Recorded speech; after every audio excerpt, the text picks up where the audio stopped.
If you've been keeping count, then you'll know that we've been anticipating Cyberpunk 2077 for over 5.5 years now since its announcement. It was only recently during E3 2018 that CD Projekt Red finally gave us a glimpse of the fruits of their labor through a brand new trailer, and damn, it's looking good. Not to mention that those lucky few who were invited to the behind closed doors presentation will be adamant about expressing how incredible the game looks so far.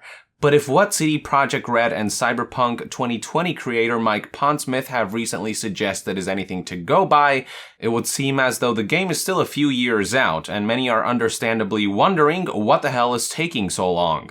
Well, you may recall that I detailed much of what happened behind the scenes in one of my previous videos from back in late 2017, where I talked about former CD Projekt Red developers who reached out to me about the studio's poor working conditions and mismanagement.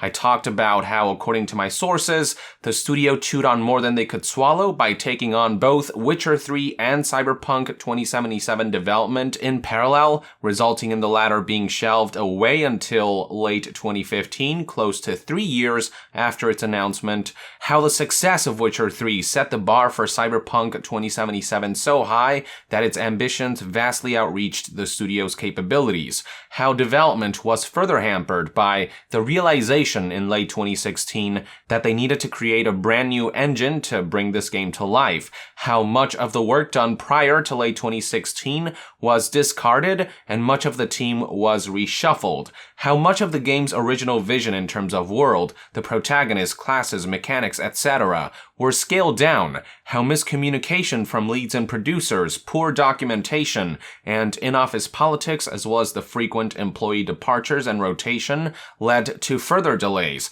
how Cyberpunk 2077's lead Adam Badowski's erratic, unpredictable, and hierarchical management style, as well as his inability to take criticism and feedback from lower-level staff, further added to the chaos and low morale at the studio, how excessive crunch further contributed to a less than ideal work environment, and more. It's worth noting that all of this information was corroborated by multiple sources, and after the video went up, I was actually contacted by even more CD Projekt Red developers who shared similar sentiments and stories.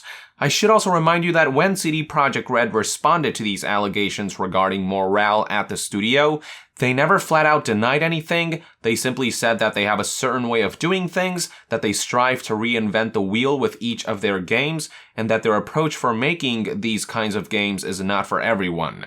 Since then, the issue has winded down and there hasn't been any new developments on that front. But the topic came up recently when Kotaku editor Jason Schreier interviewed CD Projekt Red co-founder Marcin Iwinski at E3 2018. More specifically, Jason asked him about rumors that Cyberpunk 2077 underwent development reboots, numerous iterations, and changes in direction.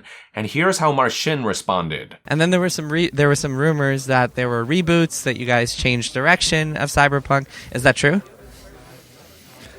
Yeah, but okay, so first of all, what does it mean to change direction of the reboots? It is a creative process which is based on iteration, and if internally, people at the studio are not happy with something they've been working on, and it takes 3 months or 6 months, I think being an independent developer and I really don't like the word publisher, but we are self-publishing. Yes. So we have 100% of the fate in our hands. If we don't like something, we really have no problem to say, okay, we have to redo this part. And yeah, it can mean we are really throwing away 6 months of work. Mm-hmm. And there were bits and pieces happening like that. So right out of the gate, he said, yeah, to confirm that the game did in fact undergo reboots. More specifically, based on my sources, by the time they started working on Red Engine 4 in late 2016, the game had been rebooted for a third time. Marcin also admitted that if the studio wasn't happy with something they've worked with, it could mean throwing away 6 months of work. Now, I will say that on some level I do admire that CD Projekt Red has the balls to scrap work they feel isn't up to par, and to take all the time they need to ensure the game launches when it's ready. Decisions like these aren't easy to make, mind you, as they take up a lot of the studio's time and resources. But if you want to ship the best game possible, doing so sometimes becomes a necessity. It's certainly better than the alternative of rushing a game to release after early ill-conceived ideas were scrapped too late, like what happened with Mass Effect Andromeda. At the same time though, from what my sources have told me, it does seem as though a lack of organization and planning played a major role in Cyberpunk 2077's reboots and scrapped work. The intention behind the delays are worth commending, but when a game is rebooted for a third time within the span of 4 years, in large part due to poor leadership, you can imagine how there might be internal frustrations. Anyway, Marcin then proceeded to provide his take on the outspoken disgruntled employee, stating the following. If you look at it from developer perspective, so someone who's working at a certain level and maybe he spent the 6 months and he thinks it's great, and then, there's a decision to maybe change the direction, as I mentioned, people are unhappy. So there were different things, visible on the outside, but that's just the part. Yeah. And at the end of the day, days of real test, of real trial are these E3s or Gamescoms and you name it, or the first time we reveal something, because that's when we see, hey, does it work? Or maybe it doesn't work, yes? So at the very end, the only thing that is important is the quality. So of course, if the quality is there and we need to iterate 3 years, we are lucky enough to be able to afford it, first of all. So we have this capability and possibility. And I think with bravery, we really have no problem to take ballsy decisions. Sometimes if you hear something outside just a tiny bit, it might sound scary, but I hope that there are no fears anymore. So Marcin acknowledged that some people are bound to be unhappy when something they've worked on for months that they're proud of gets scrapped after a sudden change in direction.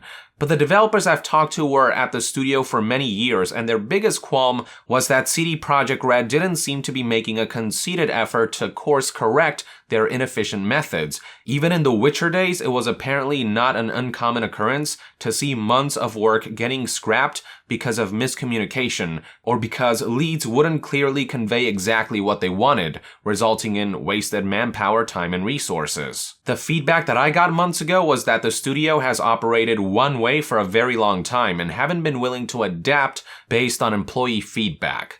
That's not to say Marcin is wrong when he says that this is just part of it. There is surely a lot of people at CD Projekt Red who are content with the ambitious work that they're doing and with how the studio's emphasis on quality continues to be its hallmark. But it's one thing to be running on all cylinders and delay because the game genuinely needs more polish, and it's another to delay because you've been running around in circles for a while. Granted, I don't know if things have changed at the studio since reports regarding working conditions began spreading months ago, but I certainly hope they'll strive to improve themselves over time, especially as the company gets bigger and bigger. Moving on, going back to Cyberpunk 2077's development reboots, Marcin added the following statement. I've heard enough about game development to know that a reboot is not necessarily a bad thing. It might even be a really good thing. I wouldn't really what's happening, and I cannot talk much about it. I wouldn't call it a reboot, but yeah, we are changing directions. And actually, we were looking for the substance of the game, and it is super difficult when you're establishing a new IP because you can do whatever you want to do. At the same time, you're always questioning yourself. So the process of like this sort of internal dialogue or sometimes even like a monologue happening in people's heads, it is very, very, very difficult and hard because you don't know, like, is it going to be cool or not? And then you come back and say, like, no, I thought it's cool, but it's not anymore, so we have to change the direction. Then you have to explain it to people. Then the team is larger. There are some new people on board, quite a few new people on board that might not necessarily understand how it works. That is definitely an aspect about game development that people have to keep in mind. When you're working on a new game, especially a new IP, you never know if what seems cool in your head will properly translate to game code, if it won't turn out to be as fun as you thought it would be, or if it won't be met with technical, creative, or design limitations. For example, I would bet that CD Projekt Red's initial idea for Cyberpunk 2077's classes was that they would let players play any one of them from the 2020 tabletop, but after multiple iterations, they probably realized that it just wouldn't work game design-wise, or that the ambition of such an endeavor was beyond their current capabilities, which is why they went with a fluid class system limited to solo, netrunner, and techie instead. We also know for a fact that the initial intention was to make the game playable in both first-person and third-person perspective, but at some point during the creative process, they decided to make it first-person only, whether it's because of game design complications or because they genuinely found that the game was meant to be played in first person. That's what making games is like. It's big, vague ideas that eventually come to focus into something more realistic as development goes along. And there's nothing wrong with that. It's not unheard of for games to drastically change direction or scale down certain aspects mid-development, as it's a constantly evolving process. But at the same time, when a project lacked so much direction that it was rebooted 3 times in the course of 4 years, it's impossible to deny that something's not quite right about that picture. It gives off the impression that for the first few years of development, CD Projekt Red had absolutely no idea what they were doing with the game. Anyway, from there, Marcin talked about what he believes E3's function was for Cyberpunk 2077 this year, stating the following. What is crucial, it's actually like E3 has several functions. First of all, it's a certain milestone, so it forces everyone to be on time because, come on, you cannot miss E3. What was equally important to the fact of showing it to the outside world and getting the opinion, showing it to the team that they can do it, that the game has a shape and form. Because that's, you could always say that Witcher 3, okay, before we had Witcher 2, so the world is defined. Right. Okay, it's open world, it's a different thing, but hey, it's The Witcher, we know what we're doing. With Cyberpunk, Cyberpunk, we did not. So it's hard to tell people, hey, this will be the best game in the world, and by the way, there is nothing. Not many reasons to believe. This is a very solid, both internal and external reason to believe. E3 2018 was definitely a pivotal milestone. It proved to the world that despite all the behind-the-scenes inefficiencies, despite the years of silence and delays, the game does exist, that it's made significant progress, that the team has managed to focus their ideas further, and that the game could very well be something truly groundbreaking, which speaks volumes to the amount of talent, dedication, and commitment at the studio. E3 2018 was definitely a much-needed reassurance for a crowd who was beginning to perceive that the project wasn't going anywhere, that it might be in development limbo. I also imagine that the Cyberpunk 2077 team must have been thrilled about the overwhelmingly positive reception they garnered from the event. After working in secrecy for so many years, it must have been cathartically encouraging to finally be able to show something off and feel like all their work and all the trials and tribulations so far have paid off, which should serve as great motivation for the team to keep trekking on. Finally, Marcin was asked if it's fair to say that development on Cyberpunk 2077 didn't technically start until after Witcher 3's release, a notion that was relayed to me by my own sources and that I presented in my video from late last year. To that, Marcin had this to say. So even though you guys teased it in 2013, it seems like production and the real development didn't really start until after you guys finished so I can tell you about how it really worked out. Sure, so when we did that, we thought we'll be able to run 2 projects at the same time. And then a lot of people think that, and it almost never works out. But it sometimes does, I don't know, maybe they split studios or whatever. Like if you have 10,000 people. Yeah, I mean, look at Ubisoft. That's the example I want to 10 studios, they know how to do it. Thousands of people, We would love to have this knowledge, but, maybe over time. Yeah. I think even Rockstar, I don't know what happens internally, but no, they're all on Red Dead. Exactly. They're full on, And I think it's also our testament to quality, because theoretically we could have, but then probably Witcher 3 wouldn't be what it was. And then again, with expansions, we thought, hey, all hands on board. And again, and Blood and Wine being this 40-50 hours. That's all thanks to the fact that there was a smaller group working on Cyberpunk, but the initial intention was or bravery or naivety, so to speak, was we'll pull it off both, and then was like, hey, it's not really working out. So this time was not wasted because we had a very solid pre-production, so we were not rushing things.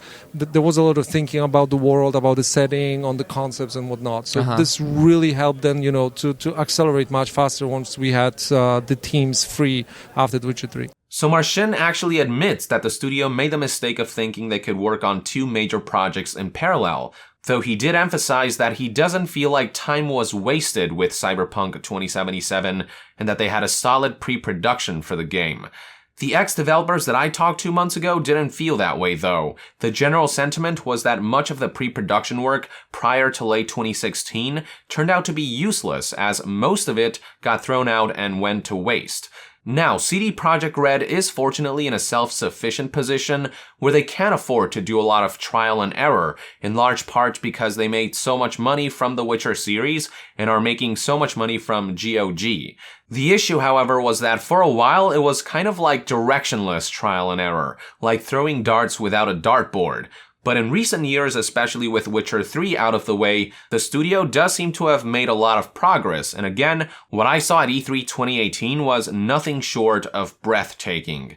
At the same time, perhaps it's safe to argue that had CD Projekt Red handled development more efficiently, we could have gotten to this point 1 or 2 years ago. Either way, now that we know Cyberpunk 2077 exists in tangible form, now that we know how much potential it holds even in its current state, hopefully we can look forward to a brighter future, one where CD Projekt Red will improve as an employer, and one where Cyberpunk 2077's development will smooth out after the grand milestone that was E3 2018 for this project. I must also say that I really do appreciate that Marcin Iwinski was willing to be so honest and forthright about his responses to these questions. He could have opted to pull an EA and avoid the tough questions with canned boilerplate PR statements that address nothing, but instead he actually participated in a proper conversation about the matter. He did not deny some of the studio's past mistakes, he gave his side of the story, and he continued to express his excitement about the future as Cyberpunk 2077 continues to take form, emphasizing quality and fairness above all else. It's a level of transparency that few other game developers, studios, and publishers will resort to, but it's much needed nowadays as it paves the way for civil back and forth dialogue between gamers and developers. It encourages understanding among both sides. Even if there might be those out there who don't think Marcin fully justified why it took so long for Cyberpunk 2077 to get to where it is today, or why employees have been so outspoken about the studio's working environment, I think few will deny that he provided some much needed insight through his unfiltered perspective. And now I'd like to hear what your take is on everything Marcin had to say about Cyberpunk 2077's development reboots and last year's employee backlash in the comments below. With that, I would like to end this news update. Thank you for tuning in. If you enjoy my content and would like to support this channel directly, consider donating on Patreon. And to be further updated on all things gaming news, reviews, and discussions, stay tuned right here on Yong Yeah. I'll see you guys next time. Yong out.